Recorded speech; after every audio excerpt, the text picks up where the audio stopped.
महात्मा बुद्ध लोगों को उपदेश देने के लिए प्रायः अपने शिष्यों के साथ यात्राएं करते और समय समय पर उन्हें भी उपदेश देते थे। कभी कभी वे कुछ स्थानों पर प्रवास भी करते थे। ऐसे ही एक बार वे अपने शिष्यों के साथ किसी गांव में उपदेश देने जा रहे थे।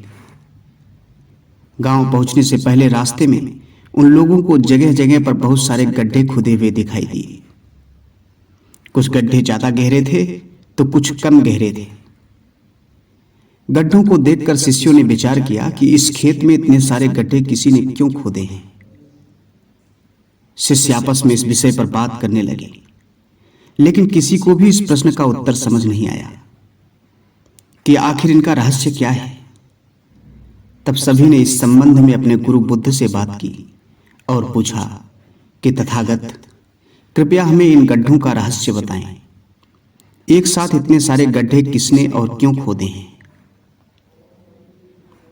गौतम बुद्ध ने सभी गड्ढों को देखा और शिष्यों से कहा कि ये सभी गड्ढे पानी के लिए खोदे गए हैं।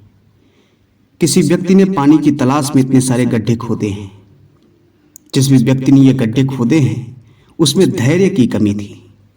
अगर वह धैर्यपूर्वक एक ही जगह पर गड्ढा खोदता तो उसे पानी अवश्य मिल जाता, लेकिन धैर्य के अभाव के कारण वह थोड़ी देर गड्ढा खोदता और पानी ना मिलने पर दूसरी जगह गड्ढा खोदना शुरू कर देता।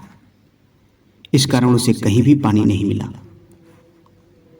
फिर बुद्ध ने शिष्यों को समझाया कि अगर कोई व्यक्ति किसी काम में सफल होना चाहता है तो उसे कठिन परिश्रम तो करना ही पड़ता है, लेकिन परिश्रम के साथ ही स्वभाव में धैर्य भी होना जरूरी है।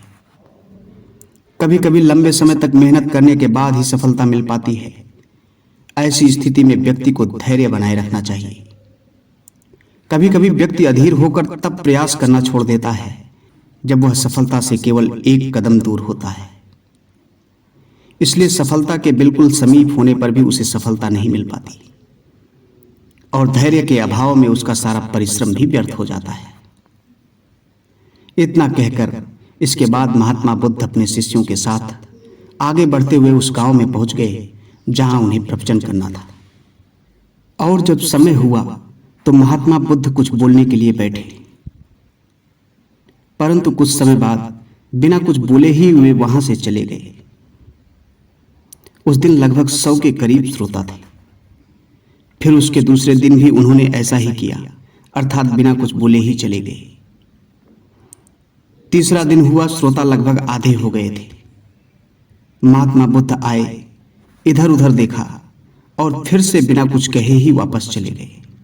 चौथे दिन भी उन्होंने ऐसा ही किया, अर्थात बिना कुछ बोले ही चले गए। और जब 5वां दिन हुआ तो सिर्फ 10 लोग ही उन्हें सुनने के लिए आए। महात्मा बुद्ध उस दिन बोले और वे सभी लोग बुद्ध की मधुर वाणी से अत्यधिक प्रभावित होकर उनके साथ हो लिए। इसके बाद उनमें से किसी ने महात्मा बुद्ध से पूछा कि आपने 4 दिन तक कुछ नहीं बोला, इसका क्या कारण था? तब महात्मा बुद्ध ने कहा, मुझे भीड़ नहीं श्रोता चाहिए थे। आज के पूर्व जितने लोग आए थे उनमें धैर्य का अभाव था, इसलिए वे मेरे बोलने की प्रतीक्षा भी ना कर सके। यहां वही टिक सकेगा जिसमें धैर्य होगा। जीवन में कुछ भी श्रेष्ठ पाने के लिए धैर्य का होना अनिवार्य है। जिसमें धैर्य नहीं वे मेरी बातें सुनकर भी नहीं समझ सकेंगे, इसलिए उनके समक्ष कुछ भी कहना व्यर्थ है। इतना कहकर के अपने शिष्यों सहित बुद्ध वहां से चले गए। धन्यवाद आपको, आपके धैर्य के लिए जो इतनी देर मुझे सुना।